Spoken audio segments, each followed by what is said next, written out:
I came back here where I started because I will shoot my final Netflix special tonight.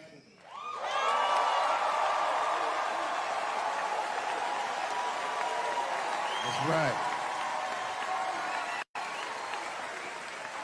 And after this shit, it's time to make America wait again. I've done too well. You know, if you black in show business and do too well, it's scary, nigga. Like, you gotta get the fuck out of the casino while the getting's good, while you're still winning. If you don't walk away from the table, well, that's how niggas get Kevin Harted. You already know. That's my man. I'm just saying, if he got a sex tape out, well, it's just a matter of time for me.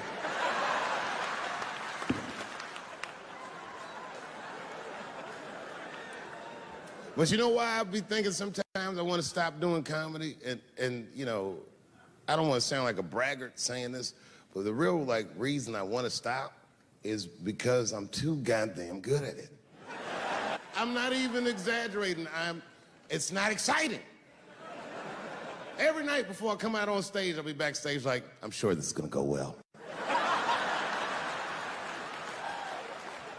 And it always does. I'm so good at writing jokes, and this is not even an exaggeration. I actually write jokes backwards. I will write a punchline with no particular setup in mind. I just put it on a scrap of paper, and I'll throw that scrap of paper in my fishbowl. I have a fishbowl in my house filled with random punchlines. And every once in a while, I'll shake the bowl, and I'll dig in there and just pull one out and see if I can make that shit work. And I picked one for this special. It's not an easy punchline to pull off. Are you ready? Yeah. Here it goes. The punchline is, so I kicked her in the pussy.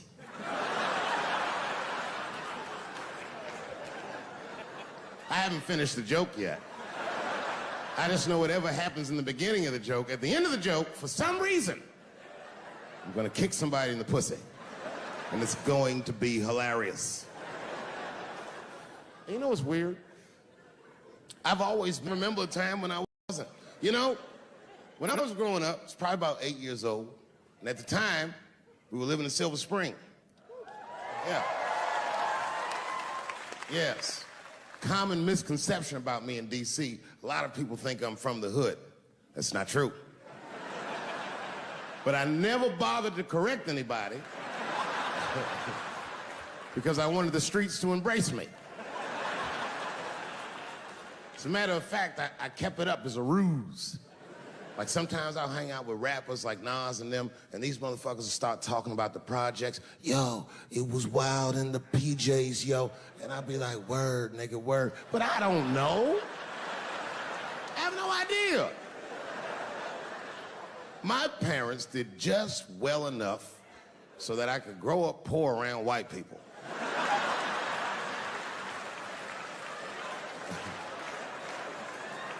And to be honest, when Nas and them talk about the projects, nigga, I used to get jealous because it sounded fun. Everybody in the projects was poor, and that's fair. But if you were poor in Silver Spring, nigga, it felt like it was only happening to you. I know the pain of that first sleepover at a white friend's house. And you come back home on Sunday and just look at your parents like, y'all need to step your game up. Everything at Timmy's house works. Remember the first time you saw that? In a cold winter, and you'd be at a white friend's house and see the motherfuckers in their living room without their coats on?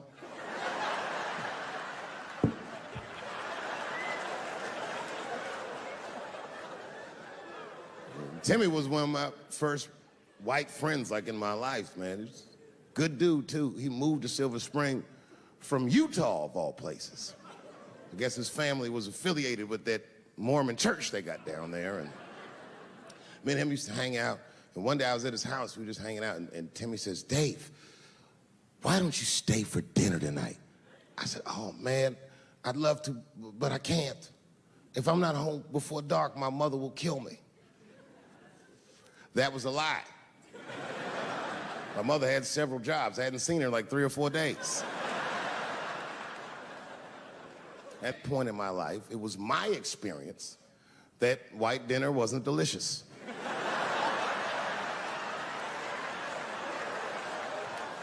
I'd rather go home and fry some bologna or some shit like that.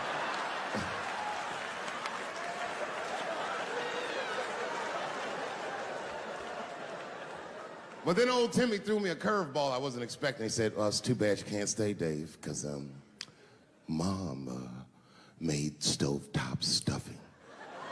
I said, what the fuck, stovetop? Well, hold on, nigga, let me make some phone calls real quick. I had seen that commercial so many times, I had dreamt of getting my hands on some of that stovetop stuffing. And finally, I met a motherfucker that actually had a box of stovetop in the house. I couldn't miss this opportunity, so I pretended to call my mother. And then I came back and I said, Timmy, you're not gonna believe this, great news. Mom said I can stay. And he said, fantastic. He said, why don't you come with me and we'll help set the table and then we can say the blessing. I had no interest in setting this motherfucker's table or saying these crazy ass Mormon prayers. I just wanted that goddamn stuffing. My hands first. My plan was simple. Wash my hands slowly, and by the time I'm done, the table will be set, the blessing will be said, and all that there will be left to do is eat. Went to the bathroom. I washed my hands very slowly. I must have been in there for about 10 minutes. And suddenly, one of his mothers came to the door.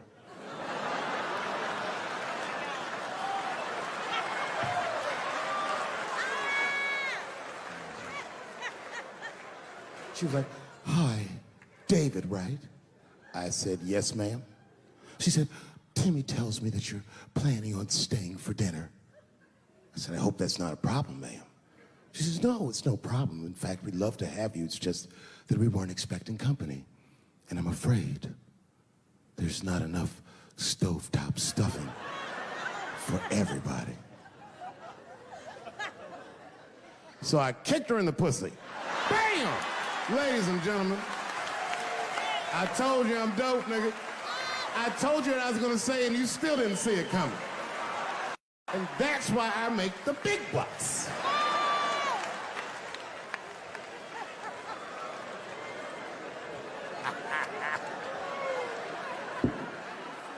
Oh my God. But there's a more important reason that I would stop doing comedy right now. And this reason is the real reason that's been percolating, and it really is the crowd, not you.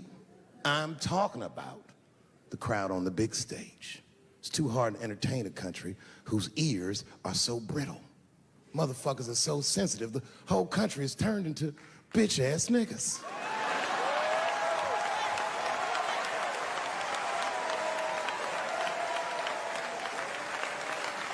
Everything you say upsets somebody. You know, I can remember when it all started. It was when I was doing Chappelle's Show. When I was doing Chappelle's Show,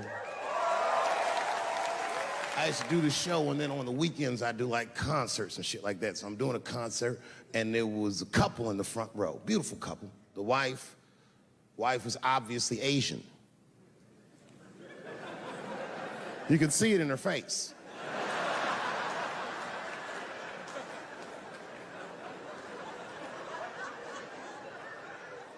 The husband, this motherfucker was mysterious, to say the least. Couldn't quite pinpoint where he was from. Caramel-colored fella, very nice hair, but it could have been from anywhere. Bangladesh, Mexico, I can't guess with a nigga like this. All I knew for sure about this guy is that his wife was a bitch. I could see that in her face, too.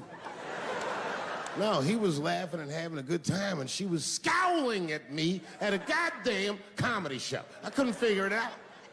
And then I realized at some point that she was pregnant. and I was smoking on stage. I said, oh my God, that's probably why she's mad. So I started to put my cigarette out, but then she hit me with one of them fake non-smoker calls. So I just kept smoking. I thought to myself, bitch, that babe will be fine, relax. And I tried to break the tension. I just asked her, that's all I said. I go, hey, where are you guys from anyway? And I could tell that she was on to me. She goes, very condescendingly, she says, I'm from California. If you're asking my ethnicity, I am Chinese. He was like, I'm Mexican, bro. I said, well, I'm sorry if I offended you by asking, but you're a very beautiful couple. And miss, there's no question that you're gonna give birth to the hardest working baby this world has ever seen.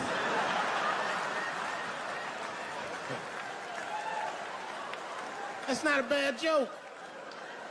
She got very upset. She got up to leave immediately, but she didn't just leave. She had to take one last dig at me on the way out. I will never buy one of your fucking DVDs again, Dave Chappelle. I said, ma'am, with all due respect, Chinese people don't buy DVDs.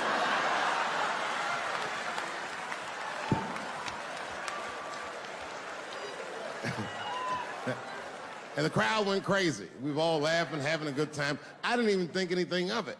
And then just 3 days later, this lady sends a fucking letter to my promoter telling him not to book me for shows anymore because I was, quote, racist, and I'm quoting her, insensitive to the nature of my interracial marriage. I was like, word, bitch, I was.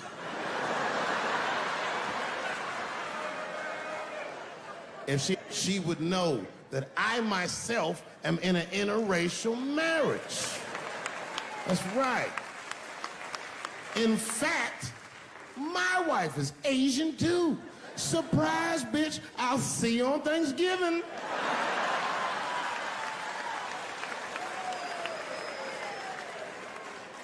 But my wife's not Chinese. She's Filipino. That's right, that's right. And our kids are Puerto Rican somehow, so there you go. But I don't give a fuck about interracial marriage. In fact, you know what? My mother is half white. A lot of people don't know that. Well, all right, you were a little too excited, but okay. A lot of people don't believe me when I say that, but it's true. You can't tell looking at me, but if I grew my hair out, you would think you was at a fucking Cat Williams concert. My shit is beautiful.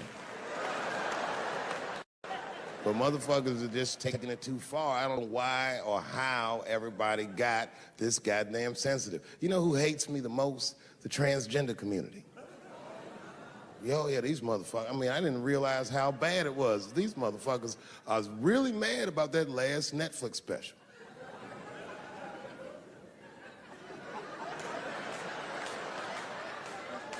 It's tough, man. I don't know what to do about it, cause I like them. I always have. Never had a problem with them. You know, just fucking around.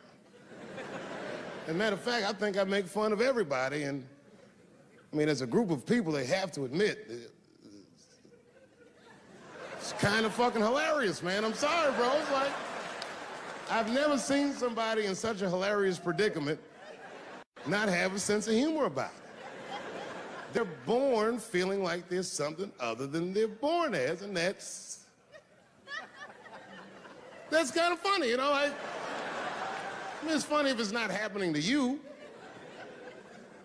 It's like that white black bitch that's in the news all the time. Rachel Dolezal. She's a white woman, but then she dressed up like a nigga and shot her way up to the very top of blackness. And I always wanted to meet her just so I could understand. I just wanted to like have dinner with her so I could just look in her eyes and call her a nigger to her face. The fuck is that bitch talking about? I identify black. That is trans talk, lady. Stop biting. Stop biting. There's a big difference between her and a trans. The difference between her and a trans is I believe transgenders. I don't understand them either, but I know they mean what they say. Them niggas cut their dicks off. That's all the proof I need. I've never seen somebody just throw their dick away. Don't need it.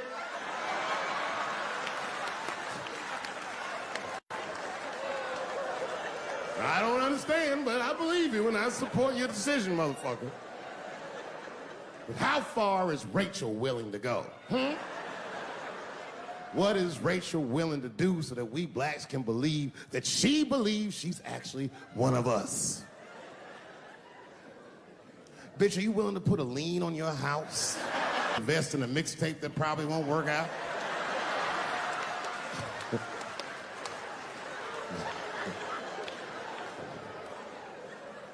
She didn't even change her name. Didn't even change her name. Her name is Rachel. I can't believe in that name. If you want my support, you're gonna have to change your name to the blackest shit I've ever heard. Bitch, you're gonna have to change your name to Draymond Green. I don't know a blacker name than that. That shit is black on paper. If you type Draymond Green into Airbnb, that shit will log off automatically.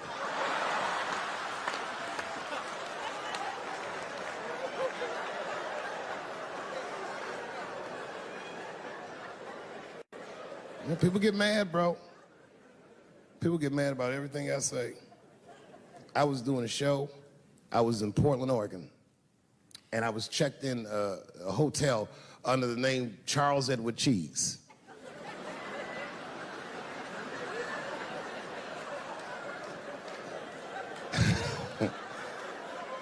I came back, and there was a note. It was like a letter on my desk. It was addressed to Mr. Cheese.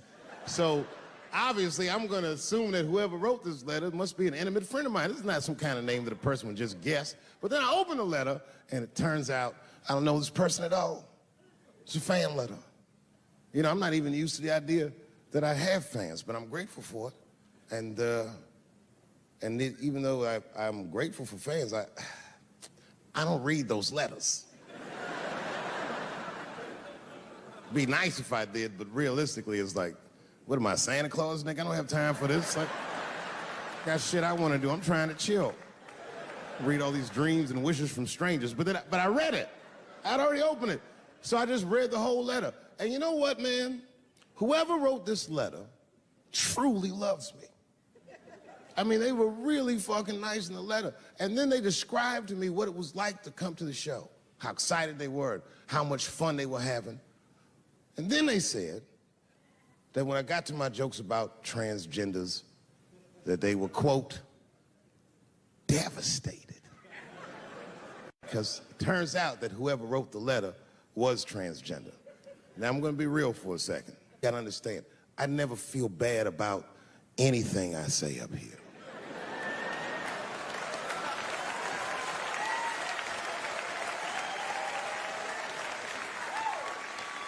And I would never admit this to you if I hadn't locked your phones up. But it was the weirdest thing. Like, when I read this letter, the shit made me feel bad. I didn't feel bad about what I said, you understand? I felt bad that I made somebody else feel bad. To be honest, I don't even know what I said that upset that person. I have so many transgender jokes.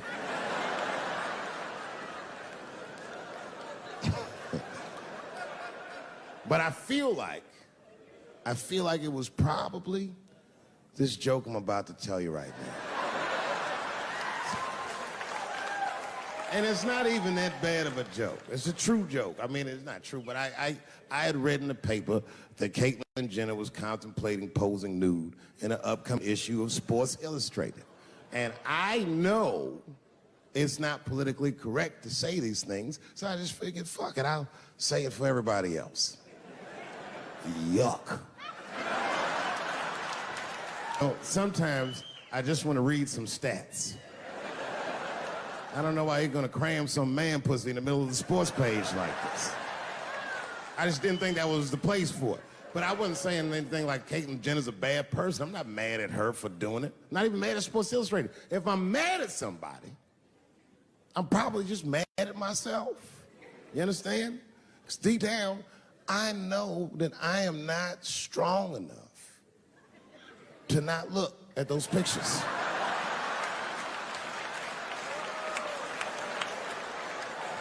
And I don't think I'm ready to see what she's trying to show me. So Caitlyn, goddamn it, if you go through with this thing,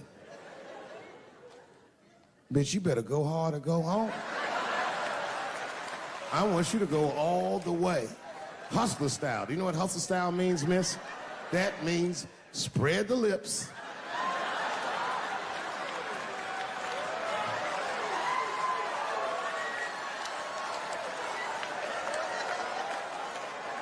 I hope she spreads her lips and there's an itty bitty dick inside. Ah! The show is behind the curtains.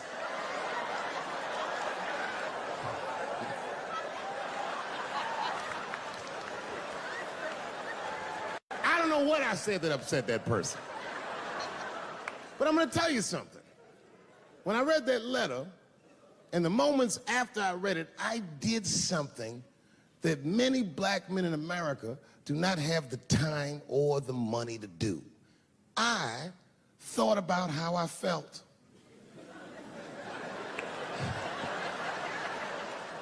I asked myself a very basic question that I don't think I ever directly contemplated. I said, man, Dave, if you're writing all these jokes, do you have a problem with transgender people? And the answer is absolutely not. The fuck do you guys think I am? I don't understand all the choices that people make. But I do understand that life is hard and that those types of choices do not disqualify you from a life with dignity and happiness and safety in it.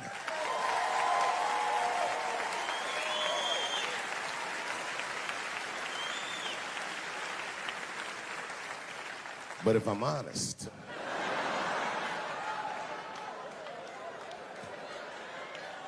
my problem has never been with transgender people. My problem is transgender people. I just feel like these things should not be discussed in front of the blacks.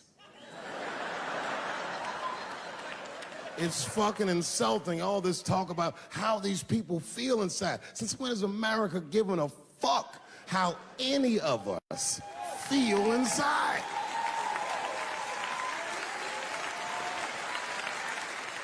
And I cannot shake this awful suspicion that the only reason everybody is talking about transgenders is because white men want to do it. That's right. I just said that. If it was just women that felt that way, or black dudes and Mexican dudes being like, hey, y'all, we feel like girls inside, they'd be like, shut up, nigger. No one asked you how you felt. Come on, everybody, we have strawberries to pick. It reeks of white privilege. You never asked yourself why it was easier for Bruce Jenner to change his gender than it was for Cassius Clay to change his fucking name?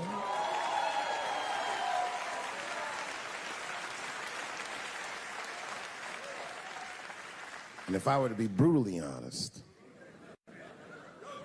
the only reason I ever been mad at the transgender community is because I was at these niggas for 6 songs straight.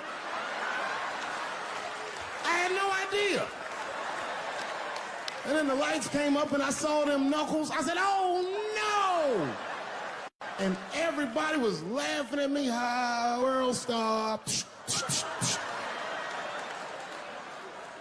I said, why didn't you say anything? And then I heard that sultry voice. I didn't say anything, Dave Chappelle, because I was having a wonderful time. And I wasn't sure how you'd feel about it. I said, you knew how I'd feel. And she said, I'm going home. I don't want any trouble from you. I said, home, it's only 2 songs left. I mean, we might as well finish tonight. And we ended up having breakfast together. Oh, grow up, that doesn't make me gay. I just titty fucked her. His titties are as real as any titties in L.A. It's 2 o'clock in the morning. I was just borrowing a little friction from a stranger. Whoops.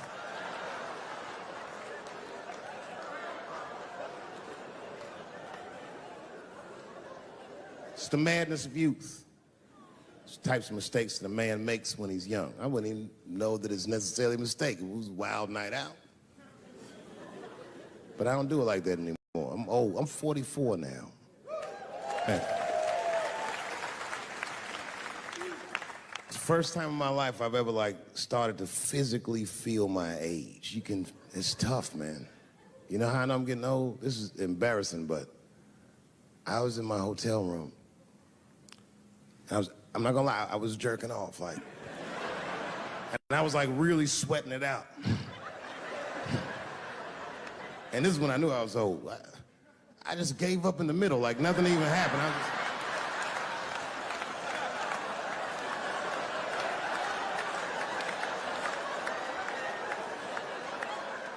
I don't like looking at my dick anymore. My dick looks distinguished. It's old, an old-looking dick. It's got salt and pepper hair all around it. My dick looks like Morgan Freeman in the 90s. Without the dots. My dick narrates, Dave pulled me out and started jerking me around and jerking me around. But not with the same vigor as when he was young. He and I both knew nothing was... I see my age in my children. I came home from the road, this is not long ago. I've been gone for, if you can picture, I was gone for weeks and weeks. And when I came back, nobody was home. Now, one person in my family thought that maybe I'd like to see them when I got back. Like, they knew when I was coming back, but they just weren't home. And that shit was a wake-up call. You know, like when my kids were little, and the tour bus would pull up to the house, these motherfuckers would spill out. Dad is home, hooray! And they'd hug me and kiss me, and then as the years went on, they'd get less interested. Hey, everybody, look, it's Mr. Promises back from the road.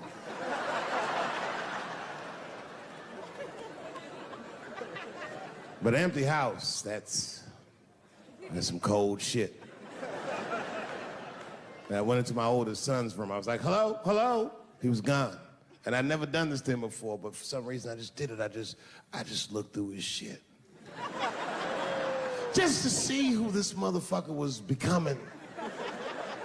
And I found these notebooks and I started going through them.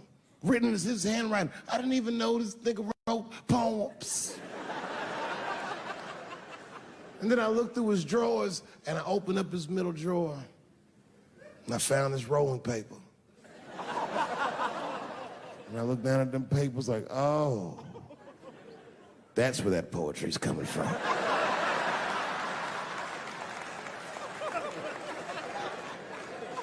And that shit broke my heart. I mean, I smoked weed, but I mourned my son's innocence. And I cried a little bit. And I took his papers upstairs to my room. Rolled some weed that I'd hid from the family. And I got really high. And then I got paranoid, so I put his papers back how I found them. So he wouldn't know what I was up to. This nigga won't even know that that happened until he sees the special. Yeah, nigga, I found your papers. He's a cold motherfucker. Let me tell you, this kid is only 16 years old. Listen to what he did to me.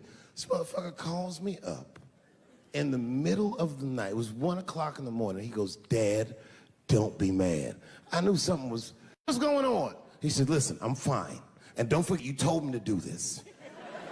I'm at a party, and my designated driver had too much to drink. And me and my friends need you to come pick us up. I said, Jesus Christ, it's 1 o'clock in the morning, nigga. I am shit-faced.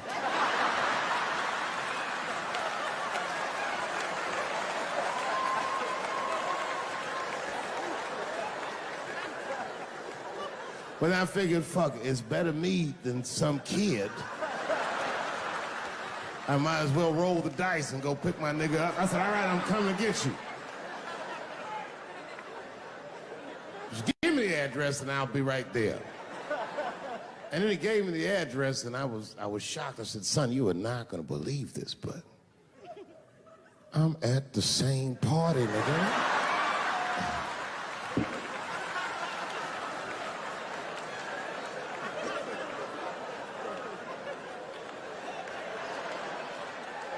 They grow up fast, don't they? Can I ask you a weird question? I want to make you feel uncomfortable. You don't have to answer it, and if it doesn't go well, we'll just edit it out anyway. Is it weird to be the only white people in a row?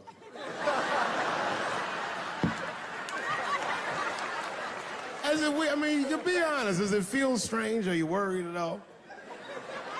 Give me your money, motherfucker. I'm just fucking around.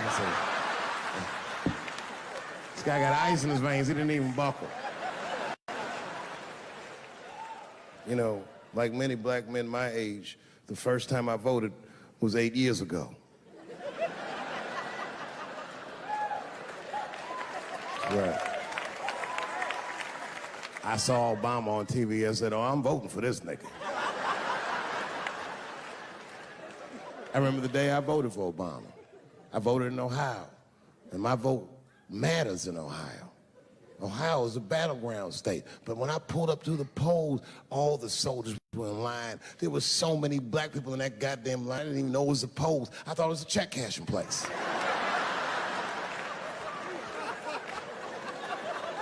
We were hugging each other, and old people were singing hymns and spirituals. They verdict times 10 or some shit. I've never seen black people that happy. 8 years later, I'm pulling up to the polls again. This time, I'm driving a brand new Porsche because the Obama years were very good to me.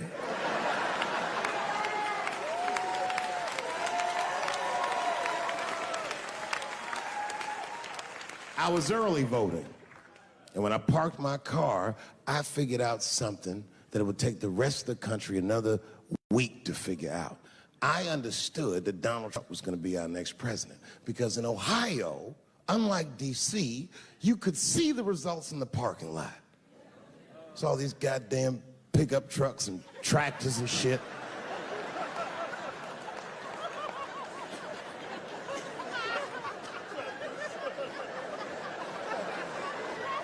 And then I walked up and I saw a long, long line of dusty white people.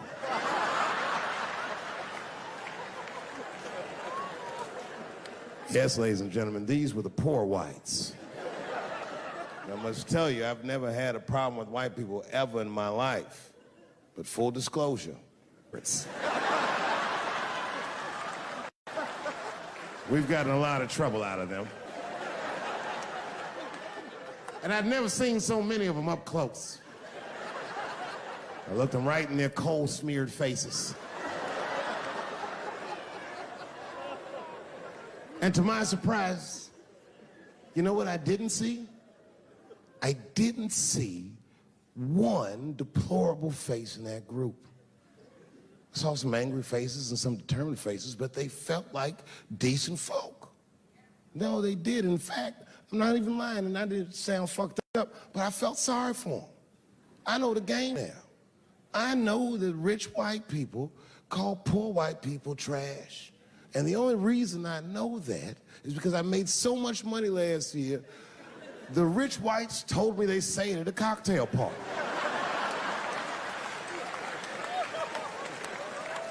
And I'm not with that shit. And I stood with them in line like all of us Americans are required to do in a democracy. Nobody skips the line to vote. And I listened to them. I listened to them say naive, poor white people things. Man, Donald Trump's gonna go to Washington and he's gonna stand there thinking in my mind, you dumb motherfucker.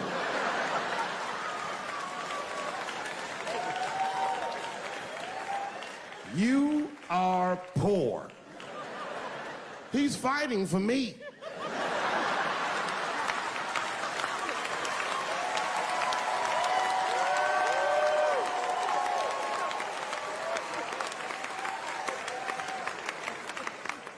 And they all looked at me. They could tell who I was voting for just as easily as I could tell who they were voting for.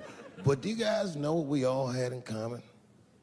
Not one of us, not a single one of us, looked like we felt good about what we had to do in that booth.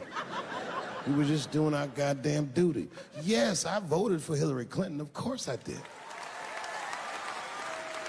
I voted for her because I liked what she said vastly better than I liked what he said. But to be honest with you, at that point, that shit was like watching Darth Vader do the I Have a Dream speech.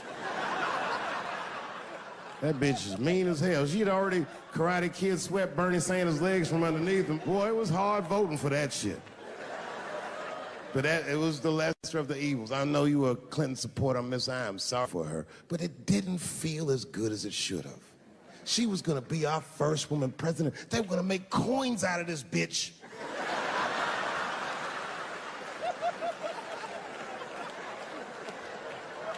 And somehow she just missed the dunk. Of course she should have beat him. Of course she should have beat him. You know what voting for her felt like?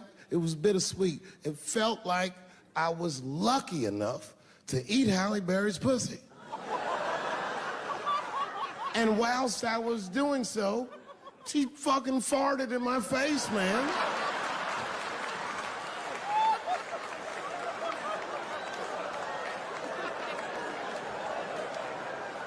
Now you understand, I'd still do it. But boy, I wish she didn't fart in this great nation's face. I voted that day, and then that same day I flew to New York City. I had work. That night I was in a comedy club in New York, and I said to an audience almost exactly what I just said to you. And I didn't know that there was a journalist in the room. And this journalist wrote an article. The headline of the article said, Dave Chappelle is an avid. Yeah, I had no idea the paper said that. And you know how I found out? My wife called me from Ohio the next morning in a goddamn panic. David, what the fuck is going on in New York? I said, I'm being good, but what have you heard?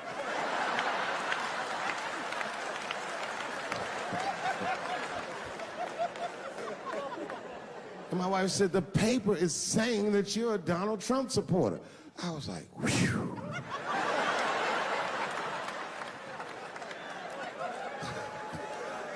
I said, don't worry about that shit, baby. Nobody in their right mind would believe that. And she said, no, David, people believe it. And then she started reading the comments to me. Oh, they were terrible.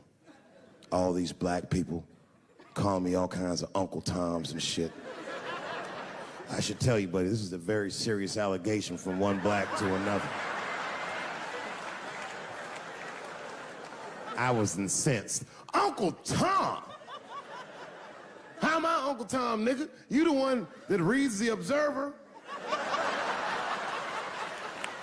Anyway, all this shit goes down around, and now Trump is the president, and I'm hosting Saturday Night Live.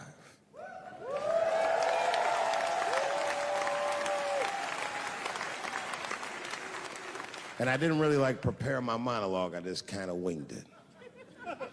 And at the end of the monologue, I don't even remember what I said. I said something like, you know, fuck it, like we're historically disenfranchised, and we're gonna give him something about we're gonna give him a chance if he gives us a chance. I don't know what I said, but whatever I said, I really wish I didn't say that shit. It was not worth the trouble. Now I walk into the barbershop and all them black people just be looking at me like, yo, Dave, what's up with your boy? Yo, nigga, yo! Not my boy. Because I don't care if you're a Republican or Democrat, if you support him or not, any objective person is going to have to admit that this motherfucker is having a terrible go of it.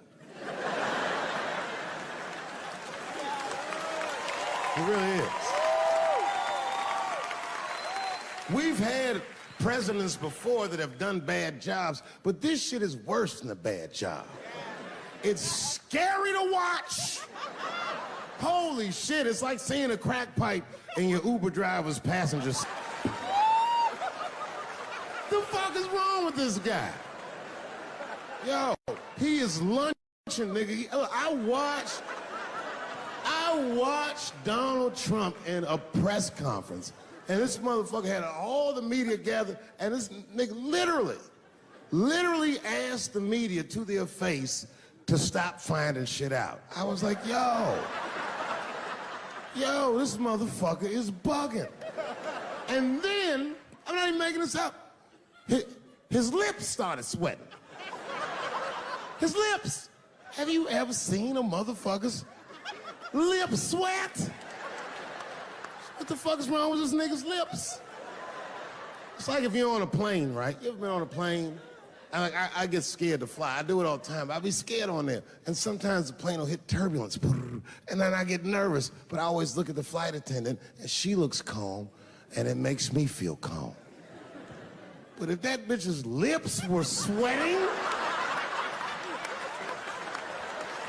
it's terrifying. Like, yo, nigga, why are your lips sweating? What do you know? And then, I'm not even making this shit up. This motherfucker grabbed the podium, he goes, you don't know how scary the things I read in my briefings are. What's that, bro? That's bad leadership.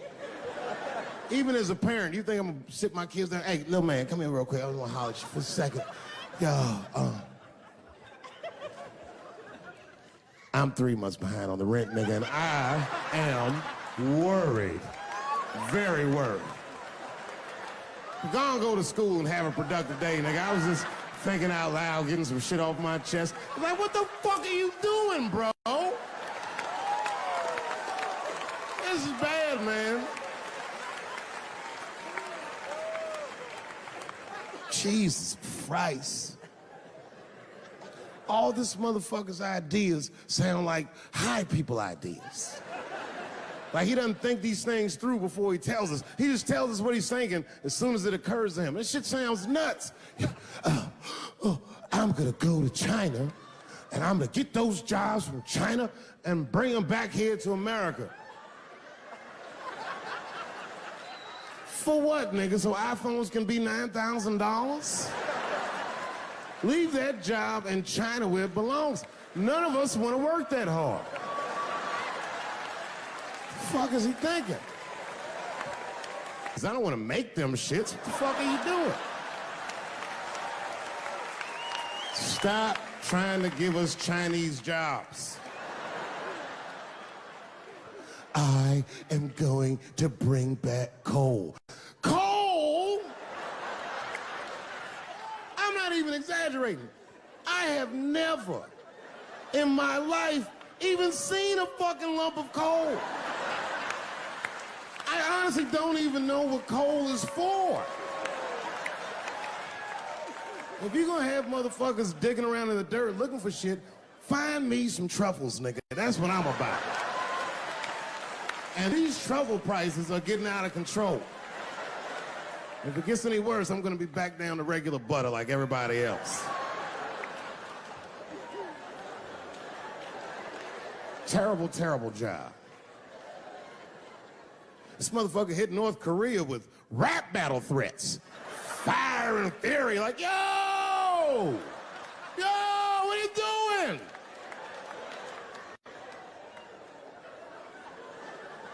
It's fucking Korea, man.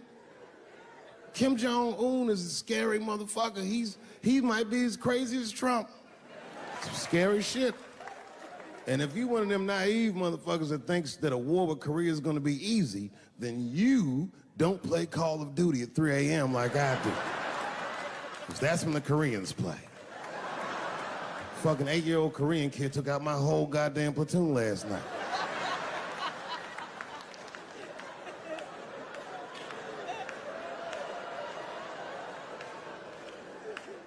I've never seen somebody in an office so high with the most just basic fucking solutions. Like, you know, we should not let any more Muslims in the country till we can figure out what's going on. Did he just say, figure out what's going on?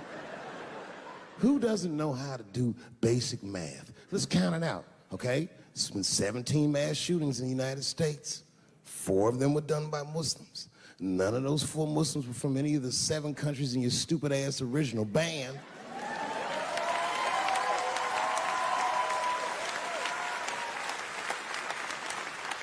And since he brought it up, the other 13 shootings were done by the Tiki Torch whites. These are facts. And you don't see me trying to ban white people from the show to keep. It's a fucking terrible idea because it's mean and it's racist. And most importantly, it would be catastrophic to my bottom line. If there were no white people here tonight, I might leave this bitch with $1,800. This man needs to realize that we all need each other. And that's why we will never, ever be able to beat China. Because everybody in America is racist, and everybody in China is Chinese. This motherfucker called it all wrong. And don't believe the media either, because as all this shit is happening, the media is trying to make us believe that the extremities amongst us are the norms. We can disagree, that's fine. And most of us are keeping a cool head about this shit. You know what I mean? Americans generally respect one another's beliefs, even if they don't share those beliefs. I know I do. I respect everybody's beliefs, except Amish people. Because they are the only ones that I can say clearly their God is wrong. The speed limit is 75 miles an hour in Ohio, and 1 lane of traffic is buggy. Nigga, your God is ridiculous. All the Amish people around my way know me too. Not from television, obviously. They know me from the streets. Because when I see them horse and buggies, I'll pull the Porsche over and talk to them. Ezekiel. Ezekiel, are you sure that God doesn't want you to have any of this technology or this energy? Huh? Huh? I can't hear you, nigga. Let me turn this air conditioner off. What did you say? And them niggas be like, get away from me, ye. Ye tried to tempt me like the devil. Devil? Nah, bro, I'm trying to put you on to the game, Zeke. It's a big world out here, nigga. I just went 25 miles in 30 minutes. That's a day's journey for you. You don't even know what the weather's gonna be tomorrow, do you? I do. You don't even know that there's a valuable Pokemon right on your... Now drive away. Huh? Oh, my vape pen? You want to hit my vape pen? Oh, sorry, nigga. I'm trying not to get herpes. My bad. I've been playing cat and mouse with herpes for 30 years now, but every night I go to the club, I'll be like, not tonight, herpes. No disrespect. I'm not saying you have herpes. I'm just saying 1 out of 5 people do. So let's just all be careful around this motherfucker and make sure that we leave with the lips we came with.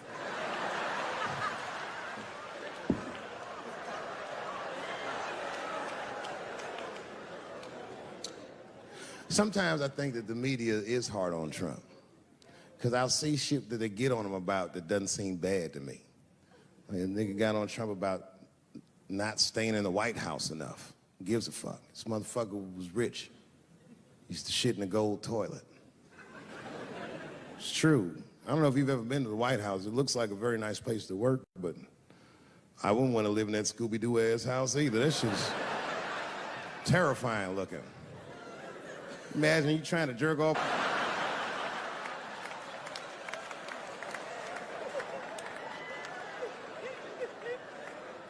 Shit, Bush didn't stay there either. He was rich too. He was like, fuck that, I'm going to my ranch in Texas. Obama was the first motherfucker to move into the White House like, this is a nice place. Look at this rug.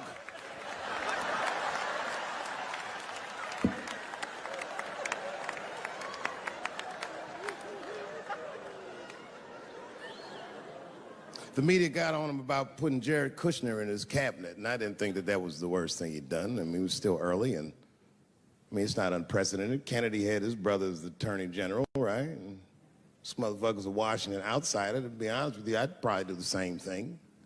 As a matter of fact, I do. You think I go to a Hollywood meeting with all them white folks by myself? I bring my nigga Mac Mittens from the streets. I don't even know his real name. Everybody just calls him Mac Mittens. But I know he's not qualified to even listen to these meetings, but this motherfucker just makes me feel good.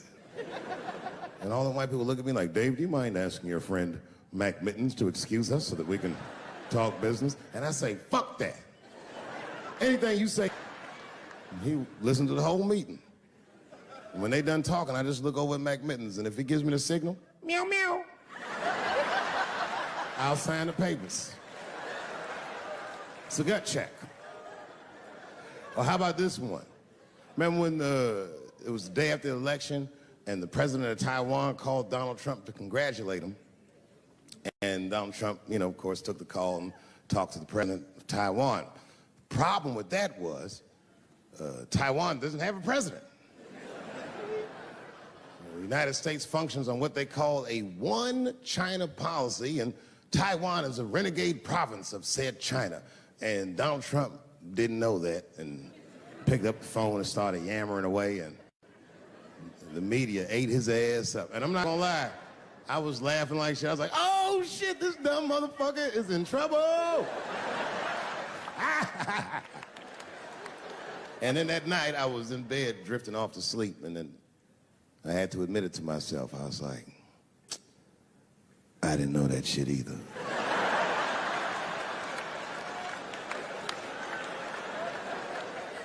And then I realized the media got the story wrong. The story wasn't that Donald Trump took the call. Nobody told Donald Trump not to take the call. That's terrifying.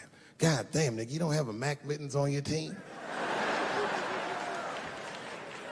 It wasn't like they were calling the White House. They were calling the switchboard at Trump Towers, and they were getting through. Anybody. Mr. President, there's a Ricky Tikki Tabby on the phone for you? Yes, put him through. Hello, Ricky Tikki. Good to talk to you.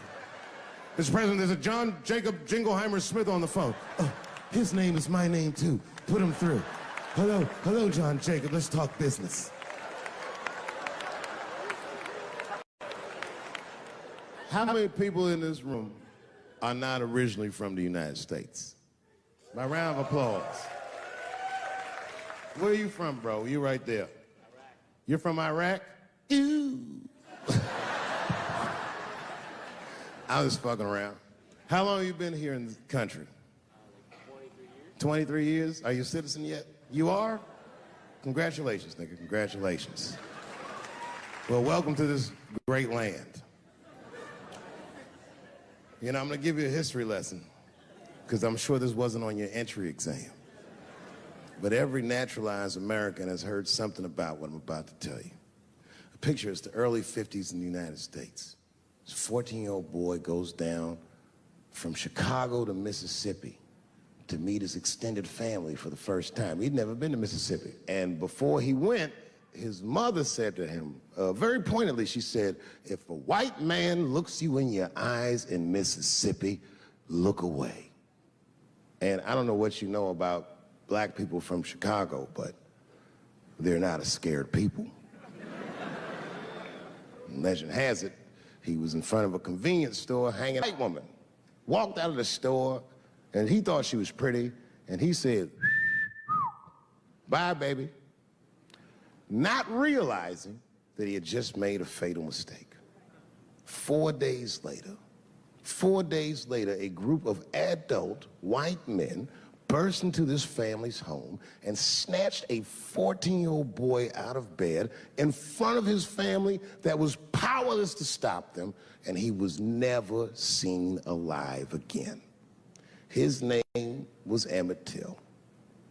They found his body maybe a few days later. It was in a creek, tied to a wheel so it would sink, horribly beaten and bloated. Hideous. And lucky for everybody in America, his mother was a fucking gangster. She was.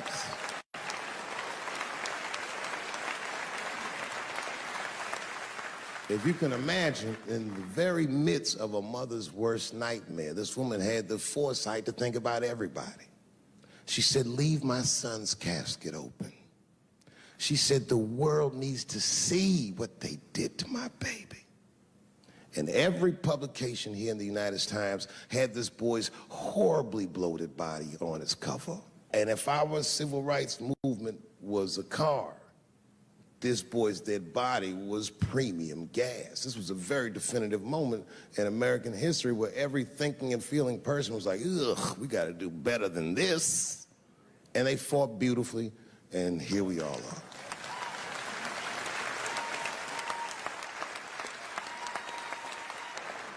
And the reason that I bring that up tonight and why it's relevant now is because less than a year ago, the woman that he allegedly whistled at admitted on her deathbed that she lied in her court testimony.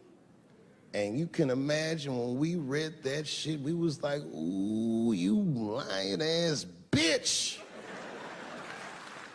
Was furious. But that was my initial reaction. And initial reactions that we all learned as we get older are often wrong or more often incomplete. They call this phenomenon standing too close to an elephant. The analogy being that if you stand too close to an elephant, you can't see the elephant. All you see is its penis-like skin. And give it a better look. And on stepping back and thinking about it for a few moments, I realized that it must have been very difficult for this woman to tell a truth that heinous about herself at any point in her life, even the very end. And I was grateful that she had the courage to tell it before she left this world, because it's an important truth and we needed to know. And I said to myself, well, thank you for telling the truth, you lying ass bitch.